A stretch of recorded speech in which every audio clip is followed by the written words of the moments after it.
Tonight, I'm going to tell you about a neighborhood where people stopped taking photos. Not because they got bored of social media, but because every picture started coming back with one extra person. It was a quiet suburban development, rows of identical houses, identical mailboxes, and streetlights that buzzed like insects. The kind of place where nights feel too still, like sound doesn't travel properly. The strange part started with two teenage boys who loved making creepy reels. Nothing serious, just dark streets, empty houses, fog under streetlights. They wanted a quick scare, a few likes, and that's it. One night, they filmed in front of House 17. Everyone knew House 17. No owner, no for sale sign, no lights. It just existed, like the neighborhood built it and then forgot it. They recorded a short clip, the street, the driveway, the trees, the street light at the corner. The video looked normal while they filmed, but when they watched it back, the frame had changed. In the background, between the trees, under that weak streetlight, there was a tall figure, too tall, a dark suit, a white shirt, and a head that looked smooth and pale, unfinished, like a mannequin that forgot its face. They assumed it was a prank, a man standing far away, so they zoomed in, and that's when their stomachs dropped. The zoom didn't get grainy like normal, it got clearer, like the camera wasn't zooming toward it, it was zooming into it. They paused the video, and on pause, the figure's head tilted slightly. Not on play, not in the next second, on pause. They unpaused immediately, laughing like that could erase what they saw. The clip played normal again. They paused again. The head tilted further, like it only moved when time stopped, when the viewer froze the moment. One of them whispered the sentence that ruined everything. What if it moves when we stop moving? They posted the clip in a small local group chat. People joked, people called it fake. A few asked for the exact location, and then the reposts started. Different phones, different edits, different accounts, but every time someone reposted the video, the tall figure was closer than before. Not closer because the camera moved, closer like it was climbing through copies, like every share was an invitation. The next night, a man named Michael, one of those guys who thinks fear is a weakness, decided to prove it was fake. He said, "Watch, I'll go to House 17 and show you there's nothing." He went live.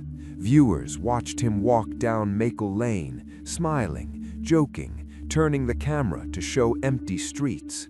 Streetlights buzzed. Dogs barked once and then went quiet. When Michael reached House 17, his phone camera did something subtle. The brightness adjusted and adjusted again, like it couldn't understand the darkness in front of it. He laughed. "See, just a house." Then the live chat exploded. "Who is that? Behind you! Zoom in!" Michael rolled his eyes and zoomed toward the streetlight behind him. The picture sharpened, and everyone saw it clearly. That same tall, suited figure standing in the middle of the lane, arms hanging too long, posture too straight, head pale and blank. Michael's smile disappeared so fast, it looked like someone cut it out. He whispered, "That's not real."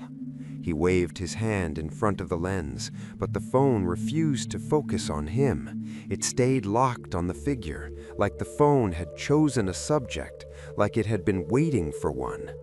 Michael backed up, breathing hard, and grabbed the front gate of House 17 for support. The gate opened.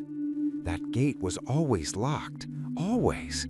But on camera, it opened smoothly, like someone was holding it from the inside. Michael froze. And from inside the dark house came a sound that made every viewer's stomach go cold.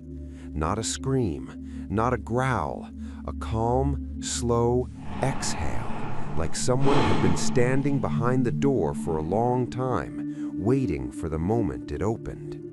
Michael ended the live stream. And here's the part that made the neighborhood truly panic. Michael didn't disappear. He came home. He ate dinner. He spoke normally. He even laughed. But people noticed something wrong the next day. He blinked late. Not never, just delayed, like his eyes were copying the idea of blinking instead of doing it naturally. His wife, Sarah, said he stood in doorways and stared into rooms with his head slightly tilted, listening to nothing. His son, Ethan, said, "Dad keeps turning off my camera whenever I record." Then Michael's phone gallery started filling by itself. Black photos, empty frames, hundreds of them, all labeled the same. And if you raised the brightness on those black photos, you could barely see it.